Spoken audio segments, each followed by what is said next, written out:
Benvingudes i benvinguts a La Maraldina, el podcast dedicat a aspectes poc coneguts o poc investigats de l'obra de l'escriptora Mercè Rodoreda. Avui us tenim preparada una entrevista molt especial, una entrevista en la qual farem sonar, atenció, l'occità, que és una llengua que ens encanta.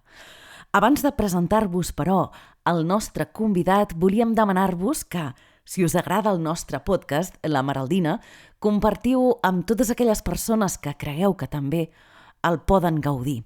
Fem que, entre tots, d'aquesta manera, La Maraldina arribi molt lluny.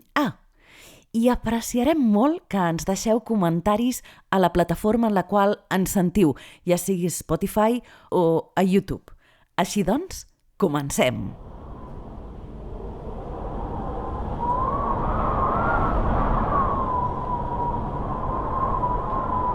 La Maraldina és una muntanya amb un pou. De dintre seu se'n treu pols vermella i aquesta pols, barrejada amb aigua, serveix per pintar les cases del poble.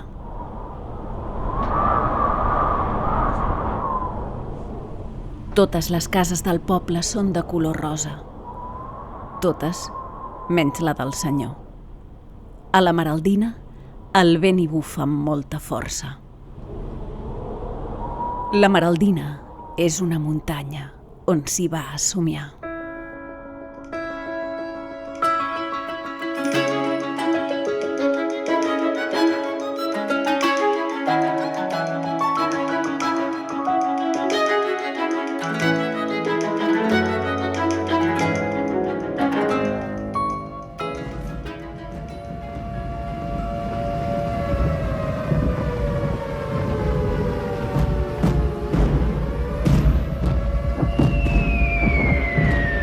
Un dels contes més impressionants de Mercè Rodoreda és Orleans 3 quilòmetres. Va ser publicat en el recull Semblava de seda i altres contes i és un relat que en bona part està basat en una experiència real. Ella mateixa va viure el capítol històric que s'hi narra quan va haver de fugir de París el juny de l'any 1940. En aquesta història, en aquest relat, es deté en tercera persona, és a dir, no ho narra en primera persona, sinó que agafa una parella i els fa protagonistes d'aquesta història. Doncs bé, narrat en tercera persona, explica un tros d'aquell trajecte que ella va fer junt amb altra gent quan anava cap al sud de França. És el tros de trajecte que va d'Ardenay fins als afores d'Orleans i és un reflex increïble del començament de la Segona Guerra Mundial. I el conte, aquest conte, Orleans 3 quilòmetres, comença precisament així. Cada vegada que ella preguntava «És gaire lluny, Orleans?», ell sentia que una ràbia sorda li pujava fins al coll, s'ennuegava i havia de tossir. Així, però, s'estalviava la resposta. Entraven a un poble. Davant d'una casa hi havia un grup de gent. Travessaren el carrer i s'hi aproparen. «Quin poble és aquest?» Ningú no feu cabal de la parella. Tothom estava desficiós al voltant de dos homes en mànigues de camisa que repartien vi. La taverna, una taverna molt petita, estava abandonada, com tot el poble. D'una finestra veïna sortia fum i l'aire duia olor de pólvora. Portar ampolla i ells donar vi de la cava, tot abandonat. Vi es faria malbé, val més prendre'l. El que els parlava era un negre de mitja edat, prim, bastant alt, vestit amb una certa correcció. A la solapa de l'americana hi duia una rosella amb un sol pètal. Els altres, el vent, se'ls havia endut. Aquest és el començament del conte Orleans 3 quilòmetres que Rodoreda va publicar al final de la seva vida, però que es referia a un episodi que ella va viure. I en aquest capítol explicarem precisament, amb l'ajuda del nostre entrevistat, les circumstàncies històriques i precisament un dels acompanyants de Mercè Rodoreda en aquesta història. Veurem qui era aquesta figura. Començarem dient que Rodoreda va fer aquest viatge fugint dels nazis al costat de 4 persones. Eren Armand Obiols, Antoni Maria Esbert, Maria Antònia Freixas i Pierre-Louis Berthaud. Doncs bé, en aquest episodi de La Maraldina, com us dèiem, ens interessarem per un d'aquests companys de viatge, l'únic d'ells que era francès, el periodista i escriptor occitanista Pierre-Louis Berthaud, que va fugir amb Mercè Rodoreda al juny de l'any 1940 i també acompanyant a Obiols, a Esbert i a Freixas. Berthaud és important perquè va ser l'administrador de la Revista de Catalunya, en la qual treballaven precisament Obiols i Rodoreda l'any 1940, quan han de fugir de París. I amb ells va fer tot aquest trajecte que va anar des de París, just amb els nazis a les portes de París. Pensem que ells fugen el dia 12 de juny, com veurem, amb unes circumstàncies molt difícils, havent de córrer amb una posset. Una posset és un cotxet per a nens petits.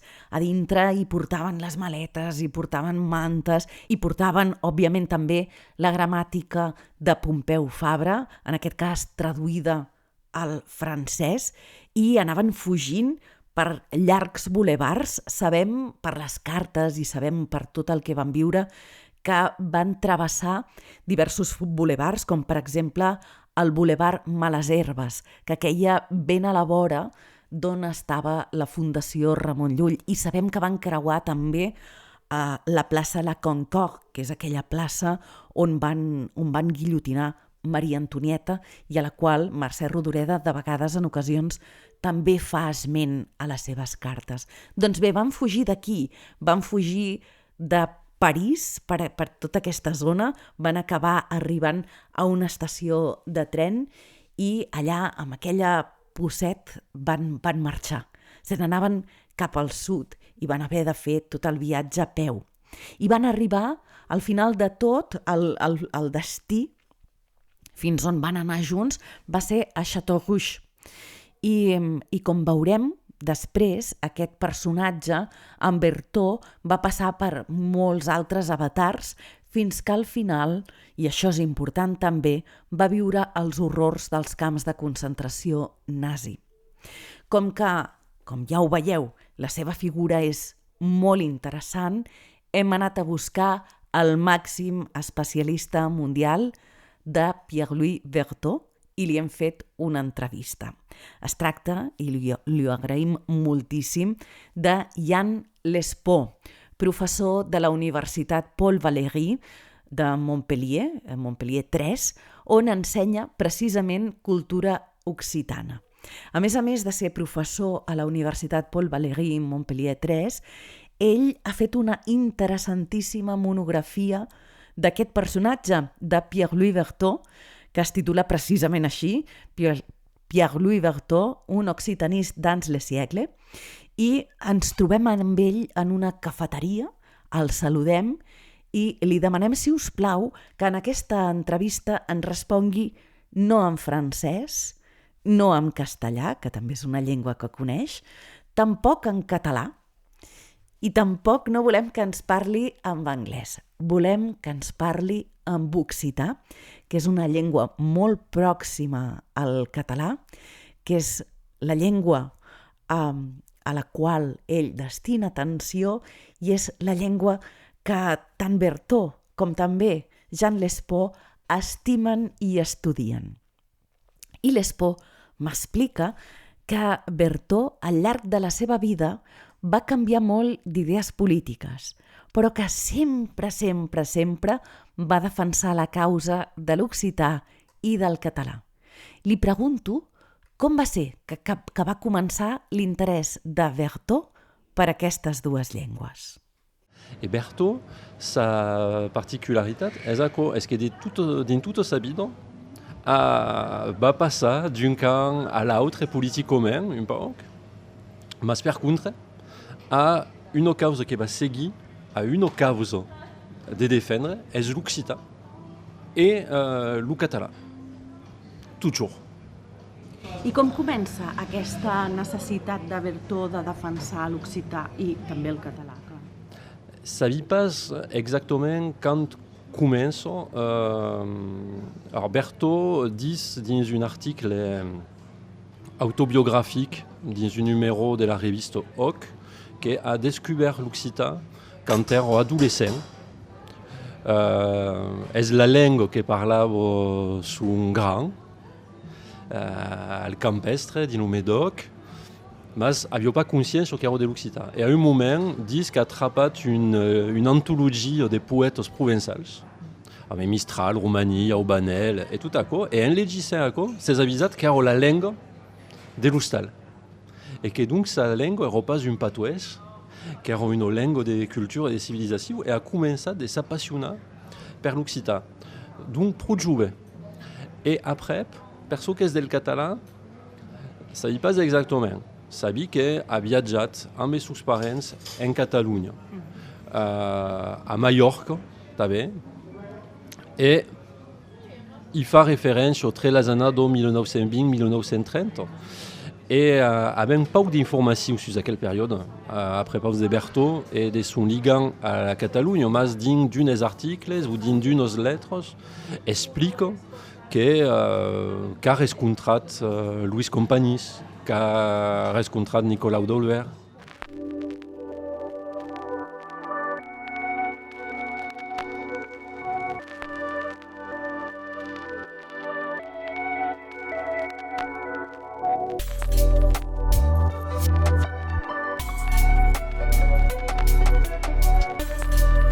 Però qui és Pierre-Louis Bertó? On neix? Com és la seva família? Quins són els seus orígens? Quina és la formació que té? Bertó naix en 1899 a Bordeus. Sus parents són regents, són institutos.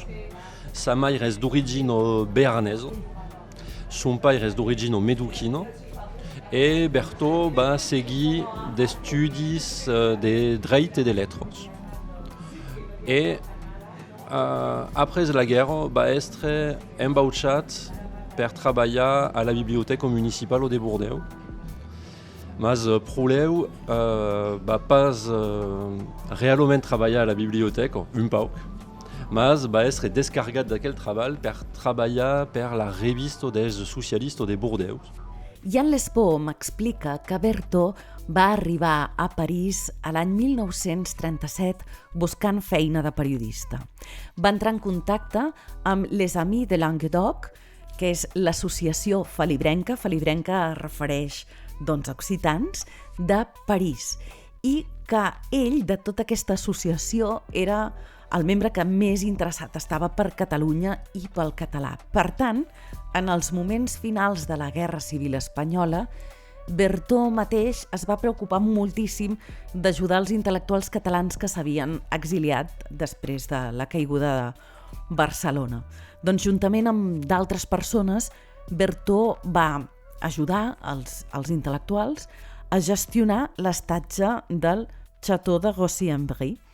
De fet, quan l'any 1939 es funda l'Associació d'Amics de la Fundació Ramon Llull, que havia de fer la revista de Catalunya a França i que tenia un programa cultural molt ambiciós, es necessitava una persona francesa que se'n fes càrrec, perquè el govern francès en aquell moment no permetia que estrangers fossin els gerents i els administradors de les associacions, i per això Pierre-Louis Bertó va ser encarregat de l'administració i de la gerència de la revista de Catalunya i també de la Fundació Ramon Llull.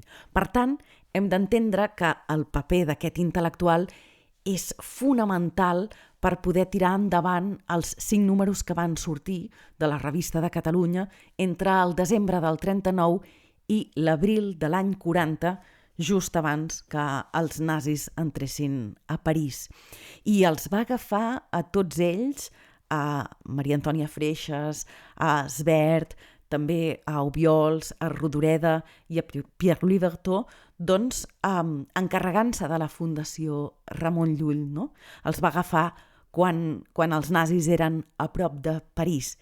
I és justament el dia 12 de juny, això, amb els alemanys ben a punt d'entrar a la capital francesa, que els 5 integrants de la Fundació Ramon Llull emprenen la fugida. I així ho explica en Jan Lespo. Del punt de vista de Berthaud, aquel exodi, aquest fugido de Paris, és quelqu'un d'inconfortable. Això que és toujours assez plagne perquè effectivament marche une force, perquè a la début amb l'argent de la Fundació Ramon Llull han comprat un camió, mas funciona pas. És en panne, tombe en panne. Donc partisson amb aquesta poussette et toutes les affaires. Donc sont aquí Berthaud, Mercè Rodoreda, Armand Obiols, Maria Antònia Freixas i Antoni Sbert. E Berthaud conta que en faig el mai embestiant d'aquell viatge és Rodoreda i Obiols. Que sont insupportables, quasiment. Ils disent que c'est difficile de caminar amb elles. És més fàcil amb Maria Antònia Freixas et Sbert. Mais, alors ça ne dit pas exactement, disent pas ce que se passe, mais apparemment, c'est compliqué entre les deux. Et Berthaud compte à cette aventure un peu rocambolesque. Et Berthaud est quelqu'un qui a d'humour, toujours un peu de second gras, un humour de second gras, un humour quasi anglais. Et donc, ne fa un homme d'aventure, parce que a Maïdako, il se raconte le conte premier dans une lettre longue à sa mère. Et pensi que vol pas que sa mare s'inquiète de trop.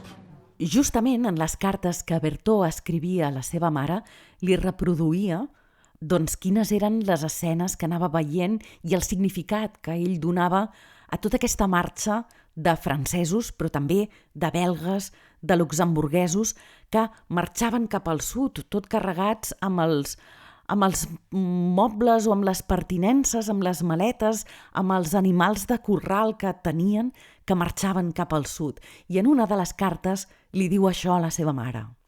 Hi ha pànic per tot arreu. Les carreteres literalment plenes de vianants i vehicles de tota mena. Una cosa així com una de les grans migracions de la història. Una cosa lamentable i grandiosa malgrat tot. Un poble que abandona la seva terra. El viatge d'aquests 5 integrants de la Fundació Ramon Llull va tenir diverses etapes en les quals Rodoreda, Obiols, Berthaud, Sbert i Freixas van haver de dormir per terra, amagats en qualsevol lloc i de vegades sense poder menjar res. Lespoc ens dona encara més detalls d'aquest viatge. A més, ell és una mica coix. Clar, que devia ser molt difícil aquella fugida, no? I recordo que hi ha algun moment també èpic, que es mira a l'arribada de gent i diu tot un poble que fuig, no? Que abandona casa seva, alguna cosa així, no? Que té moments, això, que va coix i que és que... Oh, il y a des moments où tu racontes les files interminables de personnes qui caminent sur les routes, en agachant les avions qui passent, les moments où tu devons traverser des ponts, parce que les ponts, l'armada française les fait exploser, les fait péter pour ralentir l'avancée des Allemands. Donc à cada cop, creiem que vam poder prendre un pont, mais quand arribons le pont, il se passe plus, devons trapper un autre camí. se trapun donc a aquesta populació que assajo de sobreviure traversant de vilatges vuides e piat per de que lo monde am pas de que manjar ni beure, donc banc dins hostals assajar de trapar de causes. Rescontron de soldats franceses en fugida que s'arrestent et que veidon les caves et que sont complètement bandats. Et donc c'est un viatge dangereux. Il y a des descriptions d'attaques d'avions allemands, des bombardements. Il y a la traversée d'Orléans, la maison Orléans à loin qui crème, des traversées de villages où trappant à l'encop dit nous raconte des Berthaud et dit nous raconte des Mercero d'Oreda, cette image d'une vieille qui est morte sur sa cadière dans la carrière et le monde est pas sous acquis. Donc il y a effectivement toute une aquel ample des viages qui est impressionnant.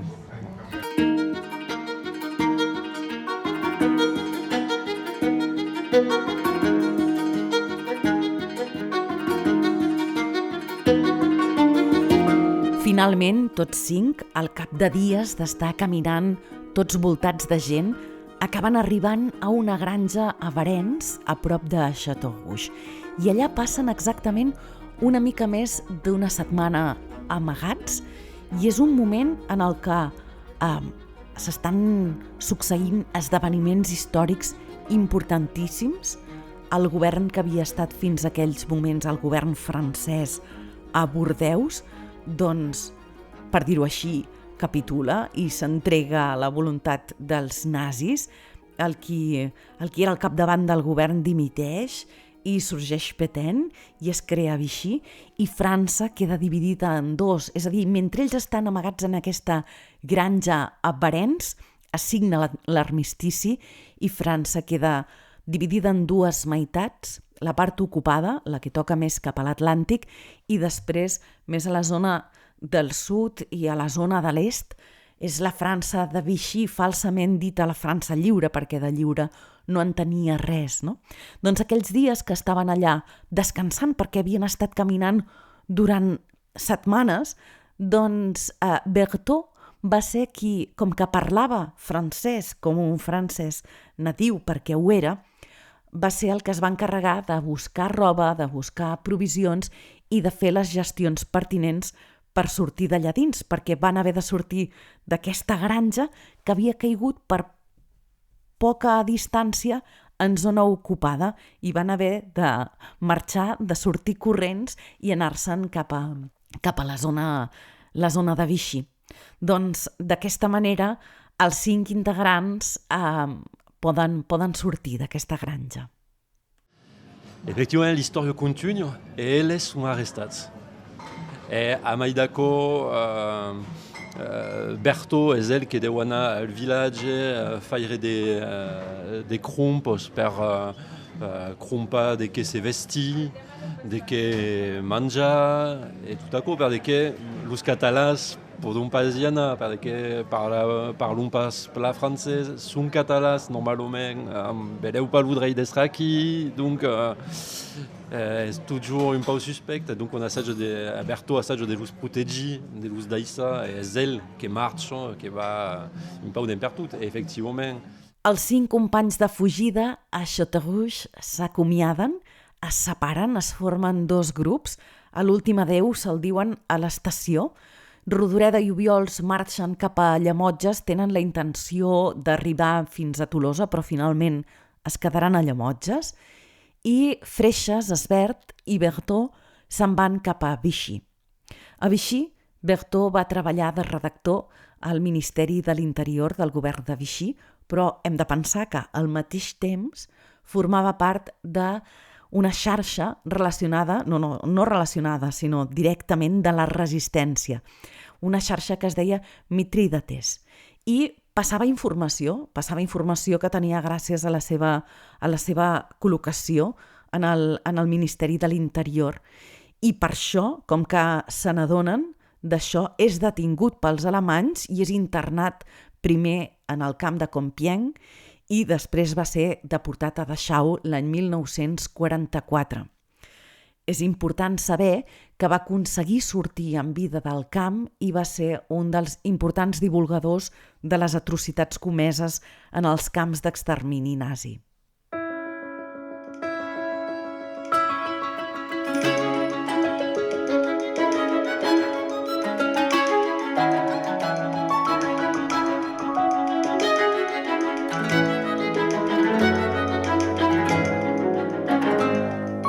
Fins aquí la Maraldina d'avui. Donem les gràcies, moltíssimes gràcies, a l'investigador i professor de la Universitat de Montpeller, Jan Lespo. Ens ha ajudat moltíssim, ens ha ajudat a conèixer una mica més la figura de Pierre-Louis Berthaud. Us recomanem el seu llibre, que està escrit en francès, però que es pot aconseguir. I, a més, també li volem donar les gràcies per haver-nos concedit aquesta entrevista i haver fet sonar tan bé una llengua tan bonica com és l'occità. I a vosaltres, maraldins i maraldines, us donem també les gràcies per haver-nos acompanyat una setmana més i us recomanem, com no, que llegiu el conte de Rodoreda Orleans 3 quilòmetres. La setmana que ve ens retrobem amb més històries i amb més aspectes poc coneguts de l'obra de Rodoreda.